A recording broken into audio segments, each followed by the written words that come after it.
Today we celebrate the first glorious anniversary of the Information Purification Directives. We have created, for the first time in all history, a garden of pure ideology, where each worker may bloom, secure from the pests of laying contradictory thoughts.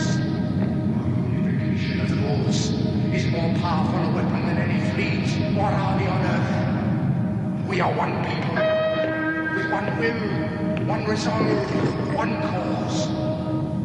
Our enemies shall talk themselves to death, and we will bury them with their own confusion.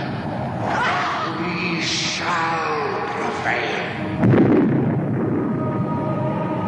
On January 24th, Apple Computer will introduce Macintosh.